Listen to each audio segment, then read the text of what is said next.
कल हम लोगों ने सुना कि धुंधकारी जैसा महान पापी जो सिर्फ पाप करता था, ऐसा पापात्मा जब कथा सुना तो मात्र कथा सुन करके उसकी मुक्ति हो गई।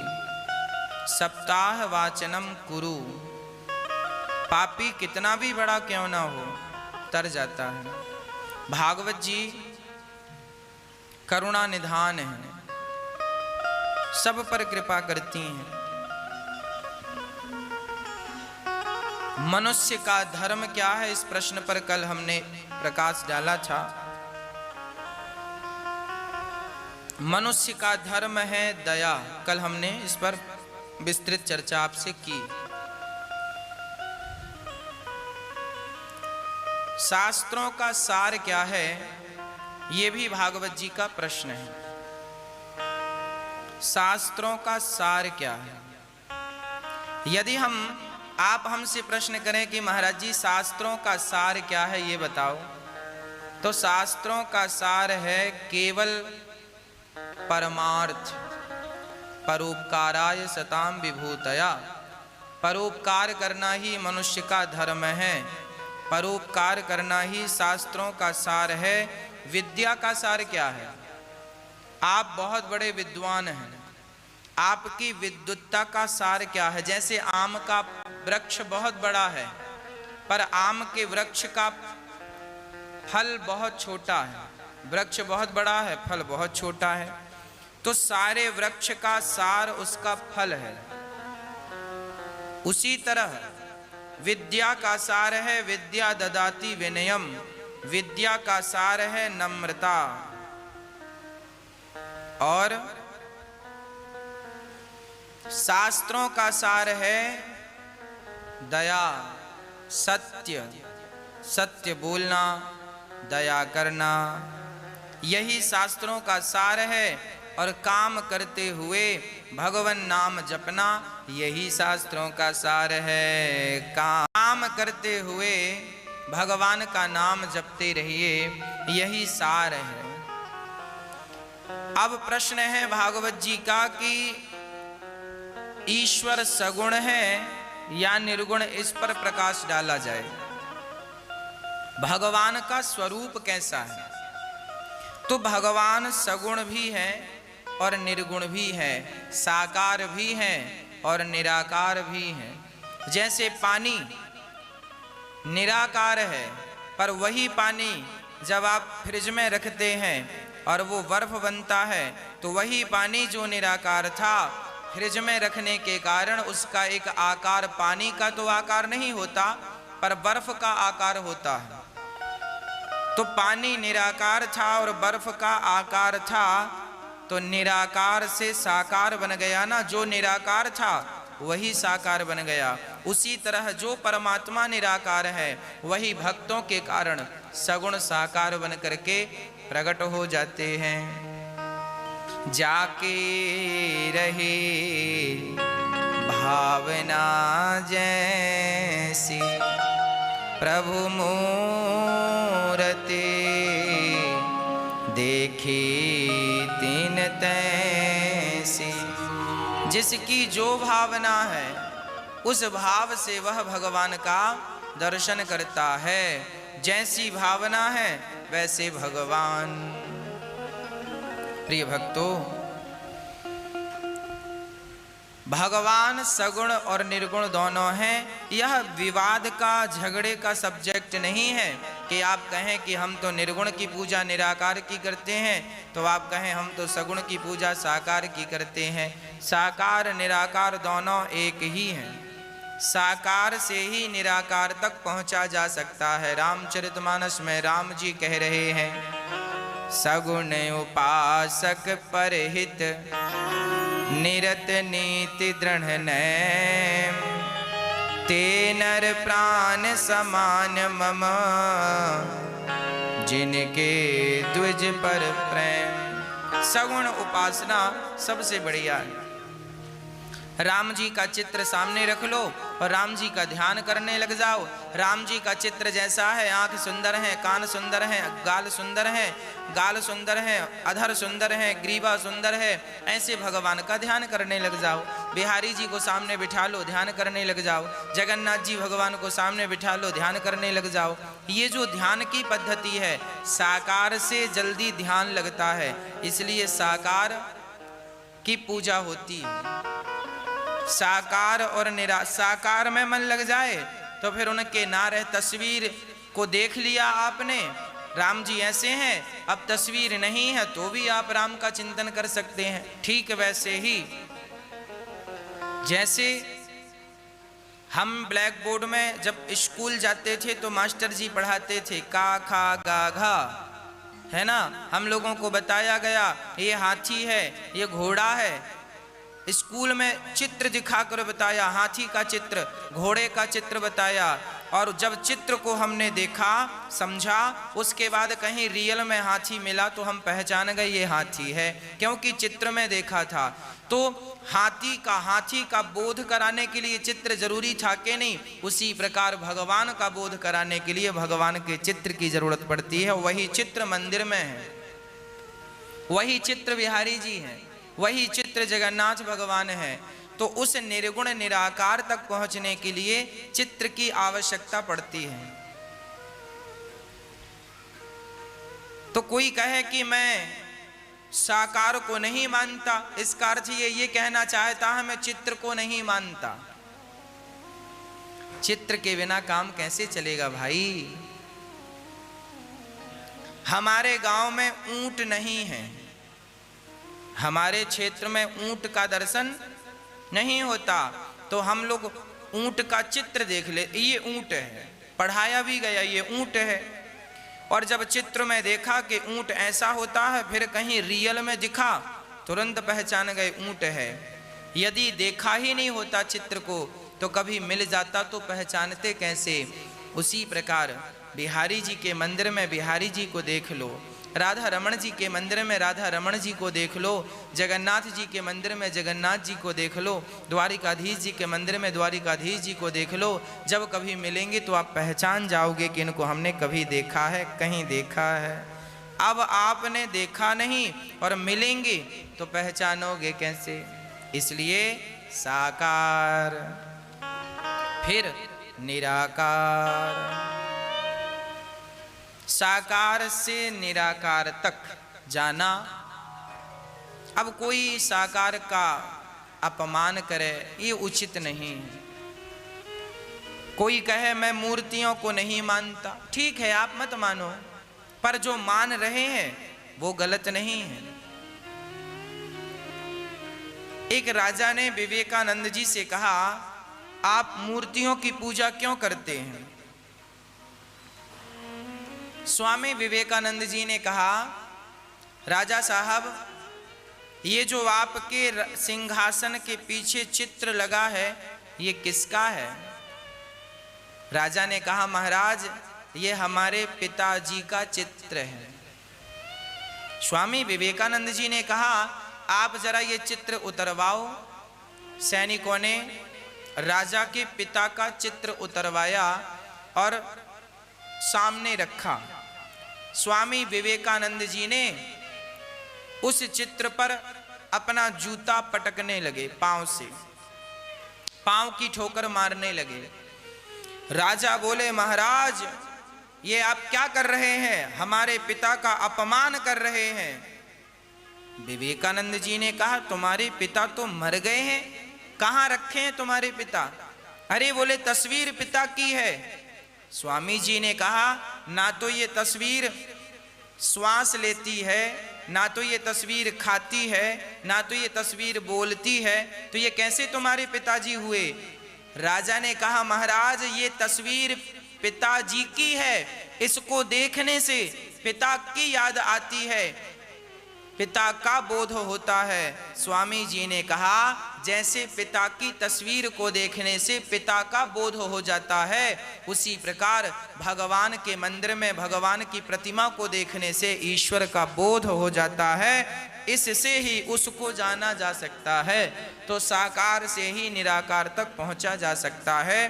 कोई कहे मैं डायरेक्ट निराकारी हूं, मतलब वो आधी गागर है। आधी गागर जैसे छलकती है, अधूरा ज्ञान झगड़ालू होता है। आधा ज्ञान हमेशा झगड़ा उत्पन्न करता है। जो लोग आज समाज में झगड़ा कर रहे हैं ईश्वर को लेकर के, तुम्हारे भगवान छोटे हैं, तुम्हारे भगवान बड़े हैं, तुम ऐसे हो, तुम्हारा वैसा है, ये सब कौन लोग हैं? जहाँ विवाद है, जहाँ झगड़ा है, इसका अर्थ यह हुआ कि ये लोग अधूरे हैं, आधी गागर है इनकी, अभी इन्हें पूर्ण ज्ञान नहीं हुआ। जिस आदमी को पूर्ण ज्ञान हो जाता है ना, जिसे कहते हैं आत्म बोध, वह आदमी बिल्कुल शांत हो जाता है। उसे कुछ कहने की जरूरत नहीं पड़ती, उसे कुछ बोलने की जरूरत नहीं पड़ती, वो शांत हो जाता है। आत्मा में स्थित हो जाना ही आत्मबोध है, अपना ज्ञान हो जाना ही आत्मज्ञान है। हम बाहर के लोगों को क्या समझाएं, बाहर के लोगों को क्या जाने, अपने आप को जान लेना, अपने आनंद में आनंदित रहना, यही आत्मबोध है। आज के लोग बाहर देख रहे हैं इसलिए परेशान हैं, भीतर देखेंगे तो आत्मज्ञान होगा। श्री भगवान ने सूत जी शौनक आदि ऋषियों को समझा रहे हैं, ईश्वर के दोनों ही रूप हैं, साकार और निराकार। प्रश्न खड़ा हुआ, भगवान के अवतार कितने हैं? अच्छा, आपको क्या लगता है, बताओ भगवान के अवतार कितने हैं? कितने अवतार हैं भगवान के? 2, 4, 10, 20? कितने अवतार हैं मैया जी? भगवान के 24 अवतार हैं। कौन कौन से? नारायण, नारद, हरि, कपिल देव, श्री राम, हंस, हयग्रीव, मोहिनी, दत्तात्रेय, सुखधाम, नरसिंह, वामन, व्यास जी, ऋषभ देव, कौमार, यज्ञ पुरुष, धनवंतरे, बुद्ध कल के अवतार, पृथु राजा, वारह पुनि, कृष्ण चंद्र भगवान, परशुराम, मत्स्य कमठ, पद्म पुराण प्रमाण। भगवान के वैसे तो लिखित में 24 अवतार हैं, पर भगवान के अनंत अवतार हैं। हरि अनंत, हरि कथा अनंता।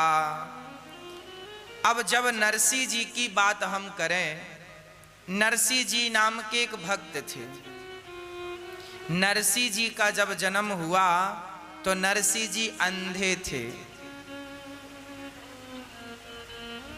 नरसिंह जी की माँ और नरसिंह जी के पिता दोनों ही मर गए। नरसिंह जी अपनी भौजाई और अपने भाई और अपनी दादी के साथ रहा करते थे। अंधे थे तो दादी को बड़ी चिंता थी, हे भगवान, मेरा बुढ़ापा है, मैं मर जाऊंगी, इस बच्चे का कौन पेट भरेगा? भाई भौजाई कब तक साथ देंगे? कितने दिन अपने पास रखेंगे? कौन संगी बनेगा? कौन साथी बनेगा? तब वो मंदिर ले जाती नरसिंह को और वहां साधु संतों से हाथ जोड़कर कहती, बाबा ऐसी कृपा करो ये छोरा बोलने लग जाए। अच्छा, नरसिंह जी अंधे भी थे और गूंगे भी थे, बोलना भी नहीं आता था। नरसिंह जी को लेकर जाती साधु संतों के पांव पड़वाती, बेटा इनके पांव छुओ, चरणों में लिटाती, चरणों में। एक बार एक साधु जी बैठे ध्यान मग्न थे, वो माँ दादी अम्मा बोली, बाबा जी, ओ बाबा जी, बाबा जी, ओ बाबा जी। पर बाबा जी तो ध्यान मग्न थे और ये दादी अम्मा बार बार बोल रही है, बाबा जी, ओ बाबा, बाबा, ओ बाबा, बाबा, ओ बाबा। अब बाबा जी का ध्यान खुला, बाबा जी बोले, मैया का है गो, भजन काहे नहीं करने दे रही है? बाबा मेरो छोरा, मेरो पोता है, ना बोल सके बाबा, ना देख सके। तुम बड़े साधु हो, बड़े भगवान के भक्त हो, ऐसी कृपा करो कि हमारो छोरो बोलने लग जाए, देखने लग जाए। संत ने कहा, अच्छा ठीक है, ला मेरी गोद में बिठा दे। नन्हा सा बालक था। संत जी ने, कहते हैं वो संत साक्षात भगवान शंकर थे। जब आपकी कोई मदद करता है ना, ये ना सोचा करो कि फलाने व्यक्ति ने आपकी मदद की, फलाने व्यक्ति ने आपकी हेल्प की। परमात्मा ही उस रूप में आकर के हम सबकी मदद करते हैं और हम ईश्वर के इस उपकार को भूल जाते हैं, हम इस उपकार को बिसरा देते हैं। भगवान शंकर बोले, बेटा आओ, गोद में बिठाया और नरसी के कान में जोर से फूंक मार के कहा, बेटा बोलो राधे श्याम, बेटा बोलो राधे श्याम, बेटा बोलो राधे श्याम।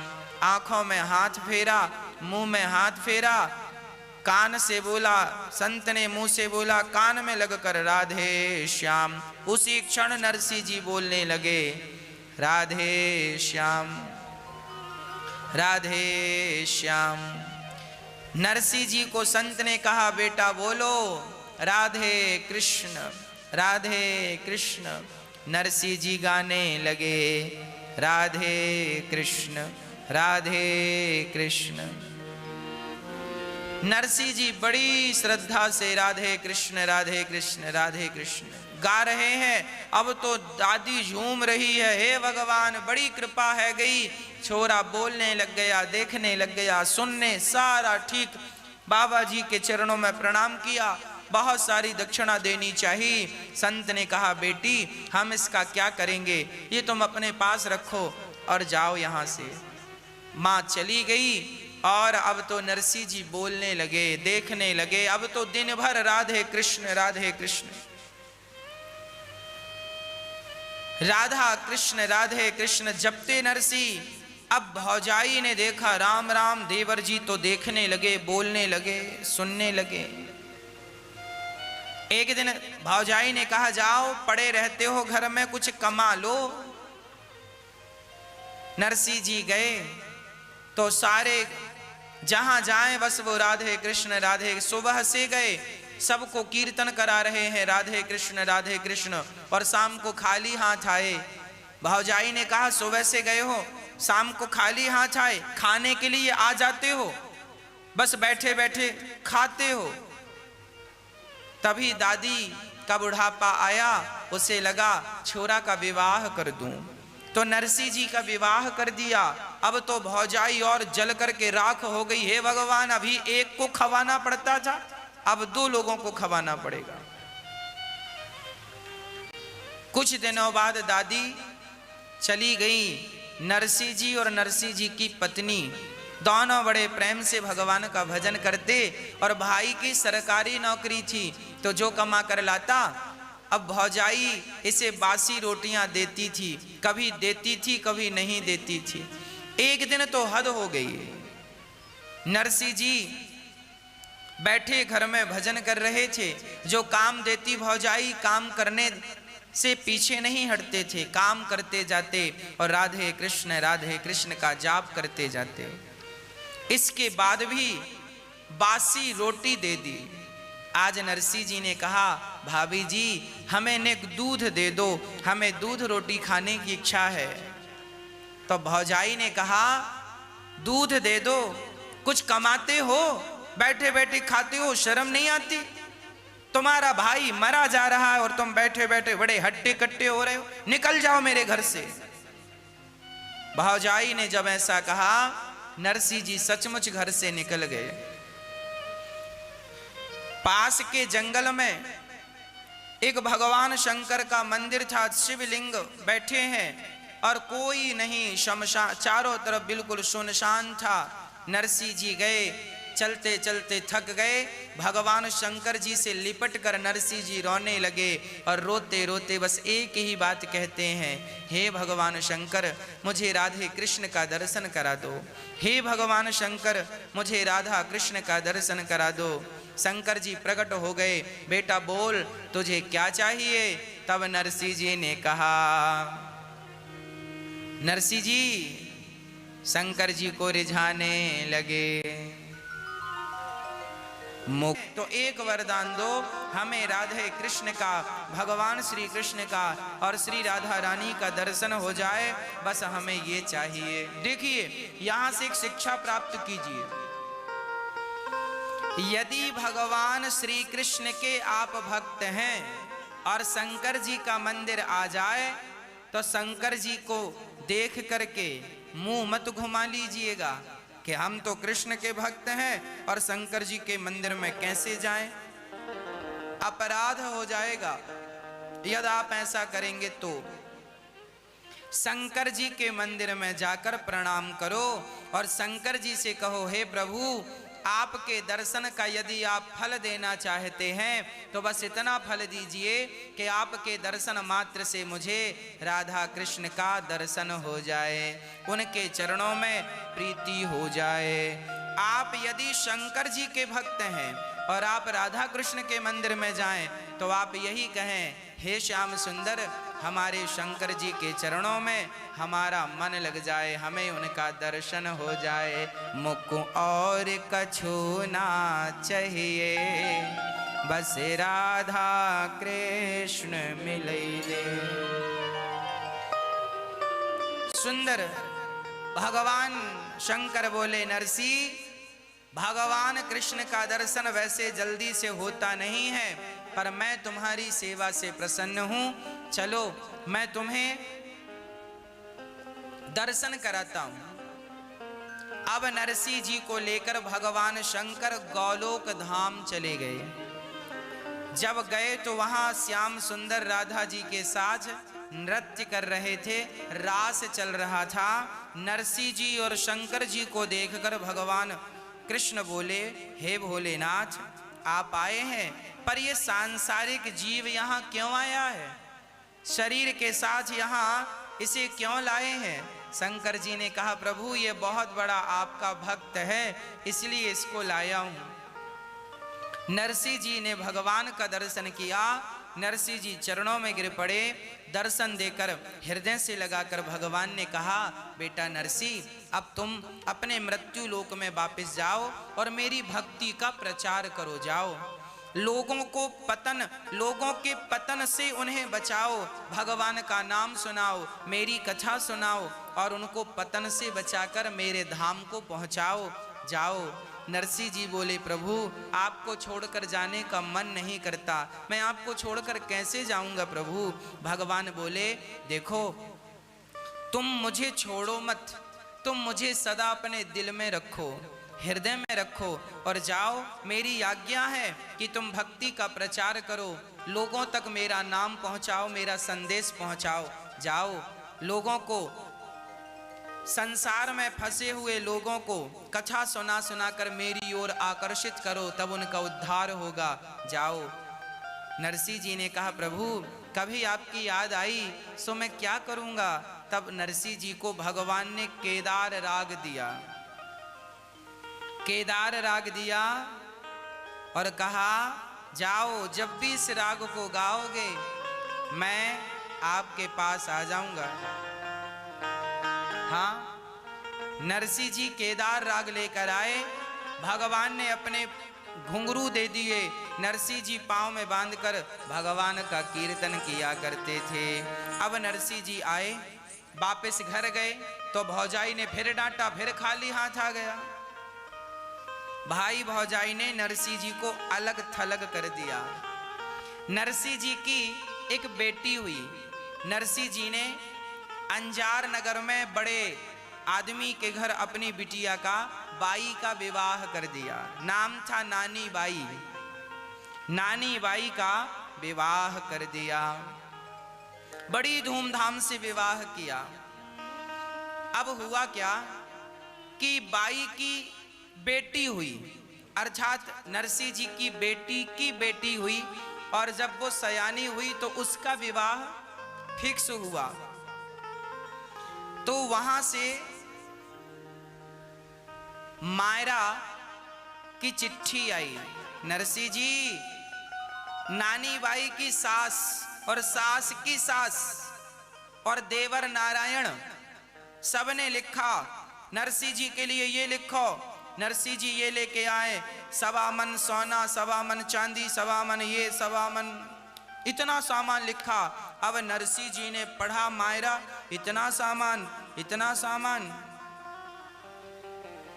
नरसिंह जी वो चिट्ठी भगवान कृष्ण के चरणों में रख दी। प्रभु आप जानो, आपकी चिट्ठी जाने, बेटी आपकी है, मायरा आपको भरना है, मैं तो आपको जानता हूँ, आगे आप सब जानो। वो तो राधे कृष्ण राधे कृष्ण राधे कृष्ण जपने लगे। अब नरसिंह जी को याद आया कि मेरी एक ही बेटी है, मायरा भरने के लिए चलो, मेरे पास कुछ नहीं है, कोई बात नहीं, जो है वो लेकर चलूं। विवाह का समय नजदीक आया। नरसिंह जी ने अपने भाई से कहा, भैया हमें गाड़ी, बैलगाड़ी दे दो तो हम जाएं, भात भर के आए, मायरा भर के आए। भाई ने कहा कोई गाड़ी वाड़ी नहीं है। तो पड़ोसियों से कहा, भैया कोई गाड़ी वाड़ी हो तो दे दो। पड़ोसियों ने बहाना बना दिया, गाड़ी तो नहीं है पर चक्का है, गाड़ी का पहिया। अच्छा, एक पहिया है? हाँ हाँ। दूसरे ने कहा एक पहिया हमारे पास है। तीसरे ने कहा गाड़ी हमारे पास है पर पहिया नहीं है। नरसिंह जी ने किसी से पहिया लिया, किसी से गाड़ी लिया, और किसी से कहा भैया बैल दे दो। अब गाड़ी चलाए कौन? तो आदमी ने बैल ऐसे दिए बिल्कुल बीमार। अब नरसिंह जी तो बैलों को गाड़ी पे लगाते हैं, बूढ़े बैलों को, और गाड़ी पे गोपी चंदन, तुम्बा और तुम्बी भरी, और नरसिंह के संग 8-10 सूरदास जी रहा करते थे। उनको लगता था नरसिंह के साथ रहेंगे बढ़िया चक्क खाने को मिलेगा, तो नरसिंह के पास वो खाने के लिए पड़े रहते थे। नरसिंह जी भजन करते थे तो कोई भी चढ़ावा दे देते था, उनके खाने का जुगाड़ हो जाता था। अब उस गाड़ी में वो 10 अंधे और लद गए। एक तो गाड़ी टूटी, ऊपर से बैल बुढ़े, ऊपर से 10 और 11वें नरसिंह। अब गाड़ी चली। अब गांव के लोग बड़े हंस रहे हैं, लो मायरा भरने जा रहे हैं। और मायरा में भरोगे क्या? गोपी चंदन लेके जा रहे हैं। वही साधु के पास क्या है? चंदन ले गए, तुम्बा तुम्बी ले गए और चले। जैसे ही नरसिंह जी की गाड़ी जंगल में पहुंची, थोड़ी सी ढलान थी, और ढलान थी तो गाड़ी में वजन ज्यादा था। बैल दौड़े तो वो इतनी ताकत नहीं थी दौड़ सके। वो बैल गाड़ी छोड़ करके भाग गए, अर्थात ऐसा जोर लगाया कि गाड़ी, उनकी रस्सा खुल गया, वो अलग, गाड़ी लुढ़कती लुढ़कती बिना बैलों की चलने लगी, और एक पत्थर से टकराई। एक पहिया जाके यहाँ गिरा, एक पहिया जाके यहाँ गिरा, सारी गाड़ी गिरी, और जितने लोग बैठे थे वो नीचे हो गए, गाड़ी ऊपर आ गई। अब नरसिंह जी बोले, हे भगवान, रात का समय है, अब कैसे जाएं? और जब गाड़ी टूटी तो नरसिंह जी ने भगवान को याद किया, हे श्याम सुंदर, आपने अर्जुन की गाड़ी संभाली है, आज मेरी गाड़ी संभालो, मेरी गाड़ी टूट गई। जब भक्त ने आधी रात को बुलाया, तुरंत भगवान की नींद खुली। रुक्मणी जी ने कहा, कहाँ जा रहे हैं? बोले मेरे भक्त की गाड़ी टूट गई। अरे तो विश्वकर्मा जी को भेज दो। भगवान बोले, ऐरे गहरे नच्छू खैरे की गाड़ी टूटे तो मैं किसी को भी भेज सकता हूँ, पर मेरे भगत की गाड़ी टूटती है तो मुझे ही जाना पड़ता है। स्वयं भगवान दौड़ गए। विश्वकर्मा से कहा, विश्वकर्मा वो तुम्हारी गाड़ी सुधारने का सामान देना, हथौड़ी दो, हमें कील दो, गाड़ी सुधारनी है। विश्वकर्मा बोले, सरकार मुझे आज्ञा दे दो ना। अब नरसिंह जी वहां गाड़ी टूटी है, वो बैठे हैं और भगवान आ गए। दूर से आवाज लगा रहे हैं भगवान, हर घड़ी दूर से दौड़ो थारी गाडूली के लाल, अरे गाडूली के लाल, गाड़ी में बिठा ले रे बाबा, जानो है नंगार अंजार।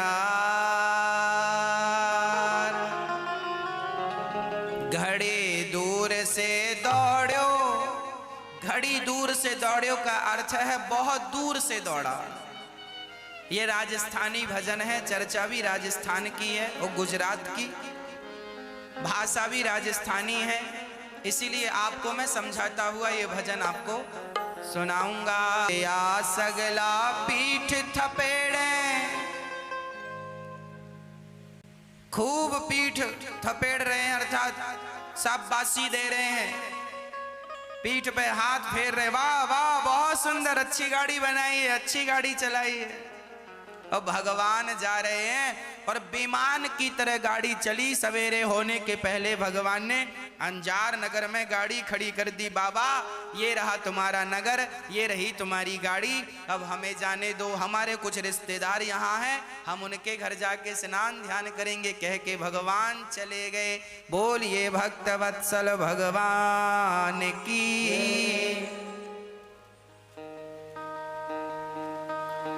जब भक्त पर संकट आया तो गाड़ी बनाने भी आए और नानी बाई का मारा भरने के लिए भी भगवान आए। सारी दुनिया कृष्ण को चोर चोर चोर, माखन चोर चोर चोर कहती थी।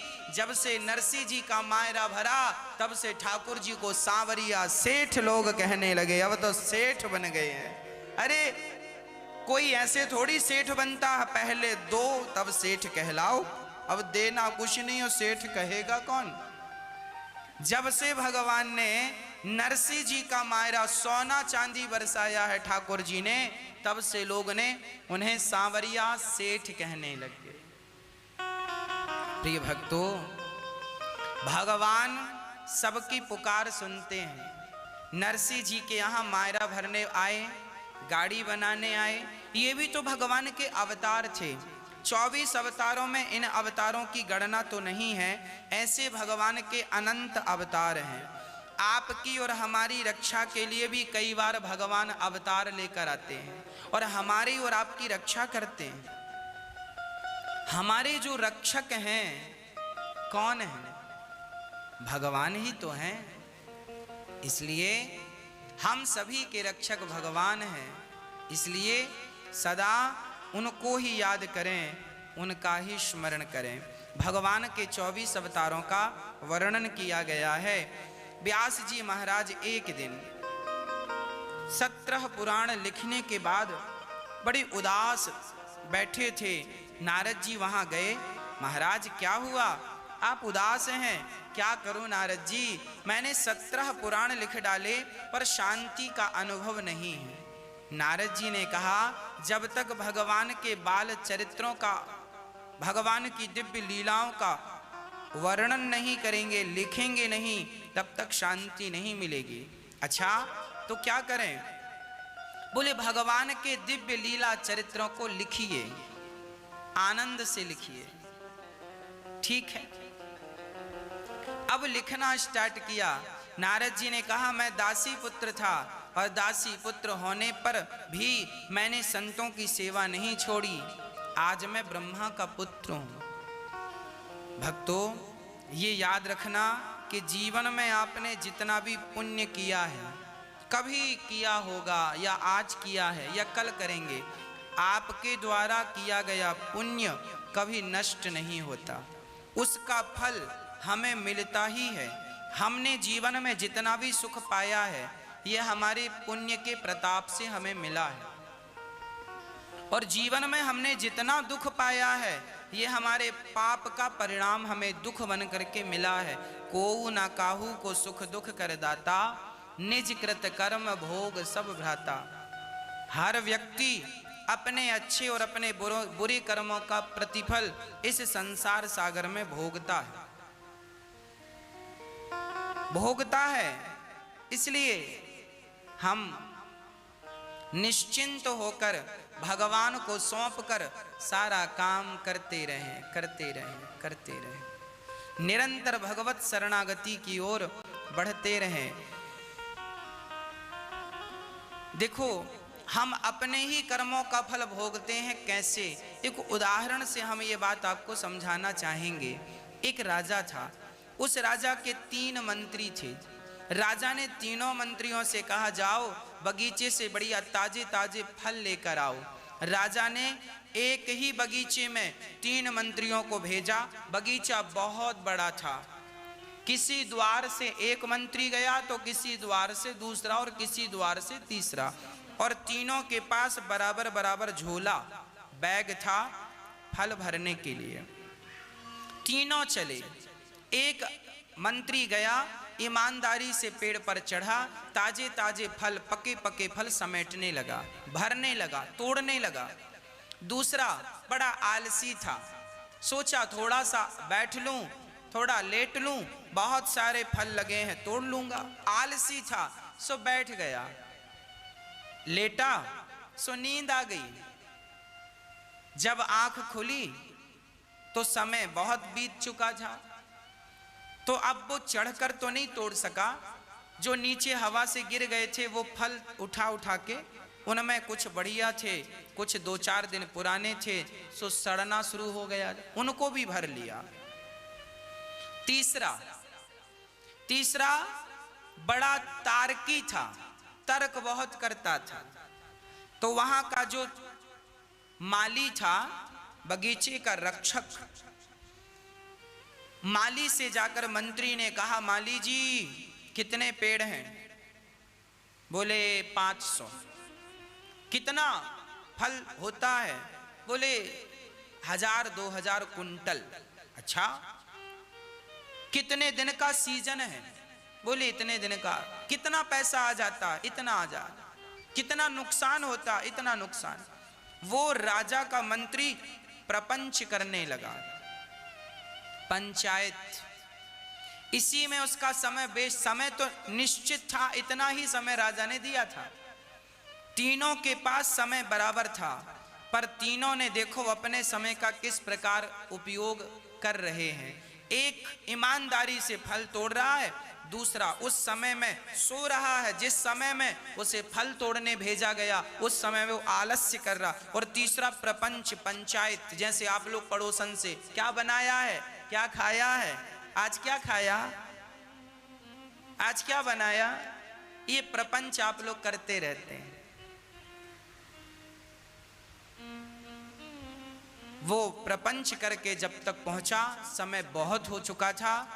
अब तो उसके लिए जितने फल जमीन में गिरे थे वो भी आलसी ने उठा लिया। अब इसके लिए तो गिरे वाले, अब जो बचे थे सड़े, उसने सड़े फल भरे, कुछ मिट्टी, कुछ पत्थर, कुछ सड़े, भर कर झोला तैयार किया। तीनों ने झोले भरे, समय पूरा हो गया, तीनों को बगीचे से निकाला गया। चलो समय पूरा हुआ, चलो चलो चलो।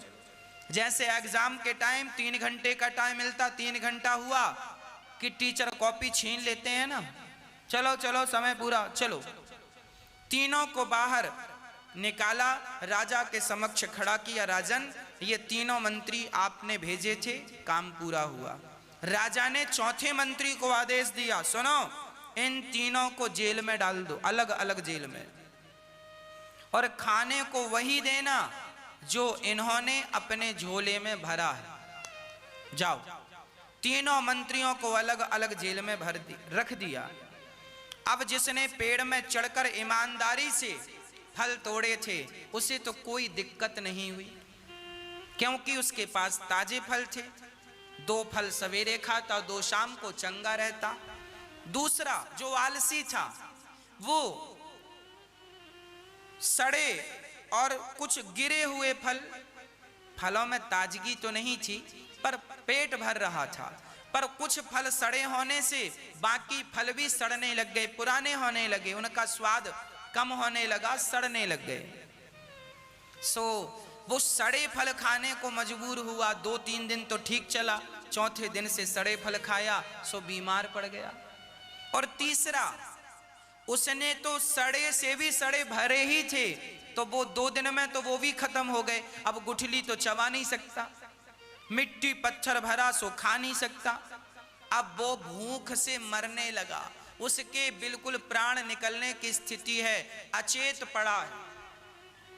अब आपसे मेरा सवाल है, प्रश्न है, ये बताओ इन तीनों में एक जो बढ़िया आनंद से रह रहा है जेल में, और एक बीमार रह रहा है, और तीसरा मरणासन्न है, इन तीनों की स्थिति का जिम्मेदार कौन है? इन तीनों की हालत का जिम्मेदार कौन है? बोलो। वो स्वयं है? क्या भगवान जिम्मेदार है? ना। लोग कहते हैं भगवान तुमने बहुत दुख दिया, भगवान दुख नहीं देते, आपके तमाम दुखों के जिम्मेदार आप स्वयं होते हैं। ईश्वर ने किसी को दुख नहीं दिया। राम न मारे काहू को, पापी नहीं आराम, आप ऐसे मर जाते हैं कर कर खोटे काम। कोई ईश्वर जिम्मेदार नहीं है हमारे। वो आनंद से अपने समय का सदुपयोग किया, हर क्षण का उपयोग किया तो उसे ताजे ताजे फल मिले, और वो आज विषम परिस्थिति में प्रसन्न है। और इन लोगों ने आलस्य किया और प्रपंच किया, अर्थात अपने समय का दुरुपयोग किया, और जब समय का दुरुपयोग किया तो उसी समय ने इन्हें मजा चखा दिया। इसलिए कहा करता हूं, आप ही अपने, ये संसार एक बगीचा है, इस बगीचे में परमात्मा रूपी राजा ने आपको और हमें 100 साल का झोला देकर, 100 साल उम्र है अर्थात 100 साल का झोला देकर भेजा है, जाओ अच्छे अच्छे कर्मों के फल समेट कर लाओ। पर आप अच्छे अच्छे कर्मों को करने की जगह या तो आलस्य कर जाते हैं अच्छे कर्म को करने में, या तो प्रपंच और पंचायत में उलझ जाते हैं। इसलिए बड़ी जिम्मेदारी से ये मानव का तन तुम्हें दिया है ईश्वर ने, हर क्षण का उपयोग कीजिएगा, हर मिनट का, हर सेकंड का उपयोग कीजिएगा, हर समय आपको, हर क्षण अपना आपको सफल बनाना है, सदुपयोग कीजिएगा। आज समय का सदुपयोग कर लेंगे तो कल को यही समय आपके काम आएगा। और समय का दुरुपयोग देखिए, आपने कमाई करके 2 पैसे बचा के घर में रखे तो वही पैसा आपको इस कोरोना काल में काम आ रहा है ना। बैठे बैठे आपका कोई काम नहीं हो रहा, घर पे बैठे हो तो कम से कम 2 पैसे बचाए थे तो आप उसी से बढ़िया खा रहे हो, अपना और अपने परिवार का पेट भर रहे हो। किसी के सामने हाथ तो फैलाने की जरूरत नहीं है। क्यों? क्योंकि आपने समय का सदुपयोग करके 2 पैसे बचा लिए थे। और वो लोग जिनके पास समय था पर उन लोगों ने तो उड़ाया, समय का दुरुपयोग किया, पैसा आया उड़ा दिया, पैसा आया तबाह कर दिया, बर्बाद कर। आज वो लोग रो रहे हैं, महाराज खाने को रोटी नहीं है। जब तुम्हारे पास समय था तुमने समय का सदुपयोग क्यों नहीं किया? 2 पैसे क्यों नहीं बचाए? धन का सदुपयोग क्यों नहीं किया? अब रोने से क्या फायदा? इसलिए विधाता जब भी समय दें, समय का सदुपयोग करना चाहिए। समय को आप एक बार ठुकराओगे तो समय आपको बार बार ठुकराएगा। हम सभी वो 3 मंत्री हैं संसारिक बगीचा है, परमात्मा ने भेजा है जाओ अच्छे अच्छे कर्म कर लो। इसलिए मेरी माँ सुबह से शाम तक केवल अच्छा ही किया करो, सोने से लेकर जागने तक केवल अच्छा ही सोचा करो, जागने से लेकर सोने तक सिर्फ अच्छे कर्म किया करो। स्वप्न भी देखो तो अच्छे स्वप्न देखो। जब आपकी सोच अच्छी होगी, आपकी गतिविधि अच्छी होगी तो आपका सपना भी अच्छा होगा। जब सोचेंगे गलत तो सपने भी गलत ही आएंगे। इसलिए ना जागृत ना स्वप्न, स्वप्न में भी और जागृत में भी किसी के बारे में गलत ना सोचो और गलत ना करो। सिर्फ अपना कर्म करते चलो, अपना कर्म करते चलो, अपना कर्म करते चलो। भगवान को याद करके, ईश्वर को समर्पण करके चरणों में अपने लक्ष्य की ओर बढ़ते रहो। अपने आप को सफल बनाने के सारे प्रयास करते रहो, करते रहो। एक दिन परमात्मा आपको सफल बना ही देंगे, सफलता आपके कदम चूमेगी। इसलिए हमें ज्यादा आलस्य नहीं करना चाहिए। जो सोवत है वो खोवत है, जो जागत है वो, इसलिए जागो, आलस्य ना करो। आलस्य हमारा सबसे बड़ा दुश्मन है।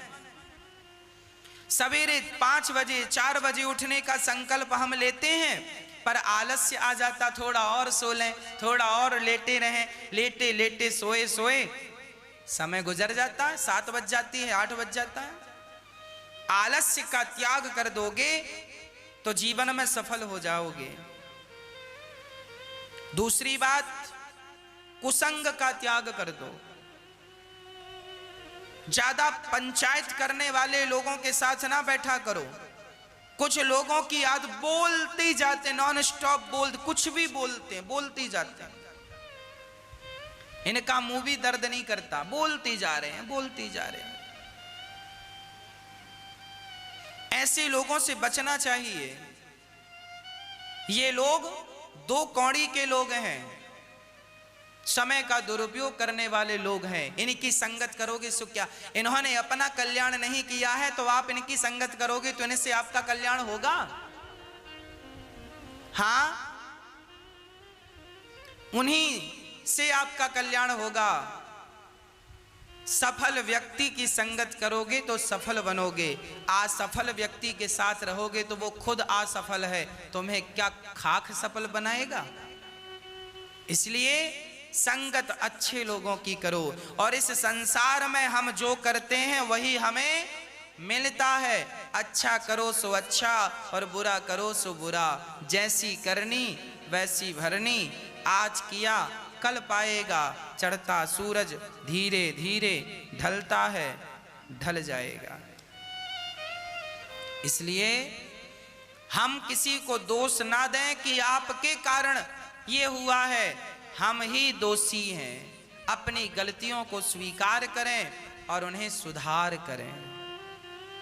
आज नारद जी ने कहा, मैंने संतों की संगति की सो मुझे मंत्र मिला, अष्टाक्षर मंत्र, और मैंने उसी का जाप किया। उसके प्रभाव से कल दासी का बेटा था, आज ब्रह्मा का बेटा बना। उस मंत्र के प्रभाव से, उस श्रद्धा के कारण, संत सेवा के कारण। प्रिय भक्तों, श्री नारद जी ये कहकर चले गए। व्यास जी महाराज ने 18वां पुराण भागवत जी की रचना प्रारंभ की। महाभारत के युद्ध से आपने ये ग्रंथ तैयार किया। महाभारत हमें बहुत कुछ सिखाता है। महाभारत सिर्फ एक कहानी नहीं है, महाभारत सिर्फ एक कथा नहीं है। महाभारत हमारे लिए सबसे बड़ी शिक्षा है, सबसे बड़ा शिक्षालय है, शिक्षा का केंद्र है।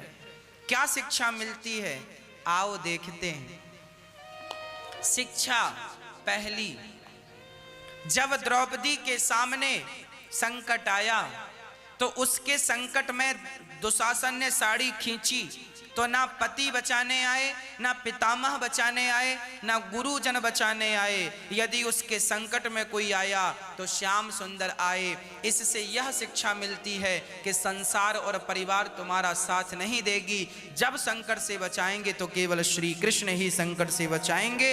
इसलिए उनकी शरण अभी से ग्रहण कर ली जाए, पहली शिक्षा।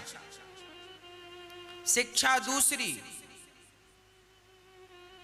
दूसरी शिक्षा, धर्मराज युधिष्ठिर ने जुआ खेला, और जुआ खेला तो परिणाम क्या हुआ? जुआ खेलने के पहले धर्मराज युधिष्ठिर इंद्रप्रस्थ के राजा थे। हस्तिनापुर के धृतराष्ट्र और इंद्रप्रस्थ के धर्मराज युधिष्ठिर ये राजा थे। इनके पास इतनी दौलत थी धर्मराज युधिष्ठिर के पास कि स्वर्ग के राजा इंद्र भी इनकी दौलत के सामने फीके थे। इतनी संपदा थी। परंतु सुनिएगा, जब धर्मराज युधिष्ठिर जैसे लोग जुआ खेलते हैं, जुआ, तो क्या होता है? उनकी दौलत चौपट हो जाती है, समाप्त हो जाती है, और उन्हें भी दर दर की ठोकर जंगल में जाकर 12 साल का वनवास, और विराट के यहां जाकर अर्जुन जैसे गांडीवधारी को ब्रहण लला बनना पड़ा कि नहीं?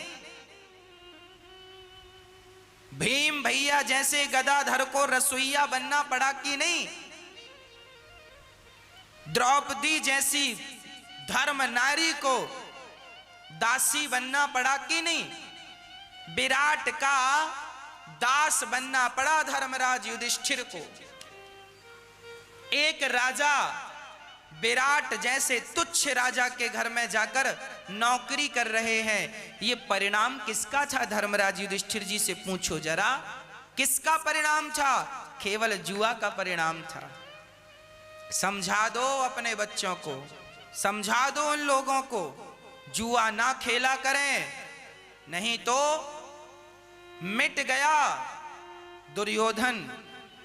पांडवों ने जुआ खेला, उनका राज्य छिना पर वापस मिला, क्योंकि उनके जुआ खेलने में उन्होंने अधर्म नहीं किया था, वो धर्म के साथ थे। जबकि कौरवों ने उनके साथ एक तो जुआ और ऊपर से जुआ में, अच्छा जुआ खेलने वाले से आप ये उम्मीद मत रखना कि ये धर्ममय जुआ कभी धर्म से नहीं होता। ये जुआ खेलने वाले कभी धर्मात्मा हो ही नहीं सकते। जुआ खेलने वाले धर्मात्मा होंगे तो जुआ खेलेंगे ही नहीं। पर धर्मराज, अब आप कहेंगे महाराज जी तो धर्मराज युधिष्ठिर ने जुआ खेला तो क्या ये धर्मात्मा नहीं थे? धर्मराज युधिष्ठिर ने अपनी मर्जी से जुआ नहीं खेला था। उनके पिता धृतराष्ट्र ने कहा था, बेटा धर्मराज तुम जुआ खेल लो, हमारे पुत्रों की इच्छा है। अच्छा, उनकी इच्छा नहीं थी धर्मराज युधिष्ठिर की, पर पिता, ये इनके ताऊ जी थे। धर्मराज युधिष्ठिर के पिता थे पांडु, पांडु के बड़े भैया थे धृतराष्ट्र। तो बड़े पिताजी की आज्ञा भला कैसे ठुकराएं? इन्होंने सदा अपने बड़ों का सम्मान किया है, और आज बाप बोल रहा है जुआ खेलो तो बाप की आज्ञा कैसे ठुकराएं? तो वो पिता की आज्ञा का पालन कर रहे थे, पर दुर्योधन इत्यादि उनके साथ छल कर रहे थे। इसलिए तुमने भले पिता की आज्ञा मानकर जुआ खेला, पर तुम्हें भी परिणाम मिला ना। 12 साल का वनवास, 1 वर्ष का अज्ञातवास, ये सजा थी। जुआ खेलने की सजा धर्मराज युधिष्ठिर जैसों को मिली, और कौरवों का तो सर्वनाश हो गया जुआ के कारण। तो शिक्षा महाभारत से यही लीजिए कि जीवन में कभी जुआ नहीं खेलेंगे। यदि आपने जुआ खेला, ताश के पत्ते पकड़ना भी छूना भी पाप है।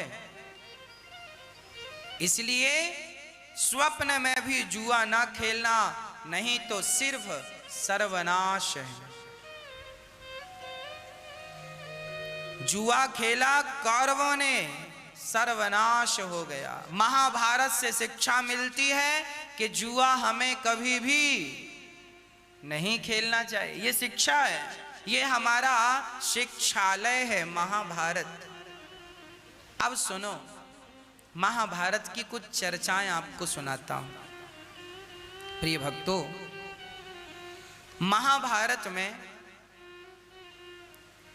जब जब अहंकार आया है ना, आपको पता है